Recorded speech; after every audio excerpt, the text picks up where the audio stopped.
Kilometre crochet, day 32. Wear a crochet one row every day to represent how many kilometers we drive during our Canada-wide van trip. Started off the day with a cute morning cuddle session with Beanie and the trip to Superstore. We bought some groceries to restock our fridge, so get ready for some different meals.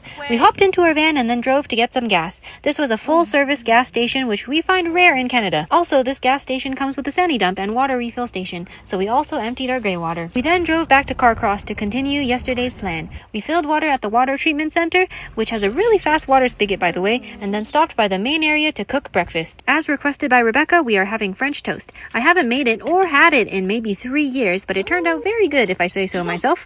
After that, I checked my banking app to pay my credit bill and saw my credit score went down 22 points in 1 month. That is very odd. I looked into it a little bit more and saw that I actually had 2 Virgin Mobile accounts under my name, one of which I was unaware of. So I called them and turns out someone opened an account under my name and racked up a balance of $896. So they're going to investigate and then get back to me in 10 business days. So basically, I am now a victim of identity fraud. Yeah, so check your credit report, folks. Rebekah ended up checking her bank stuff too, and turns out someone has been making suspicious purchases with her card online too. So she called and now she has to get a new one. Crazy stuff keeps happening, and we don't like it. After all that, we decide to put it all behind us and finally make it to the Sam McGee / Mountain Hero trailhead again. We strapped on our gear and set off. And this time, not a cloud in the sky. The beginning of the hike was nice and easy with a gentle incline. There were even benches at one point to sit on. The midpoint was a little bit more difficult and also was pretty warm today. We stopped for a bit to get a little snack and marched on. When we got to the top, there was this large wooden mechanism, a mining artifact, and there was also a bit of snow left to be seen. We sat at the top for a little bit to enjoy the view and ate the rest of our snacks, and then we slowly made our way back down. When we were almost to the bottom, Rebekah tripped on one of the large metal wires that crossed the trail. Sad. It's always at the end that you get hurt.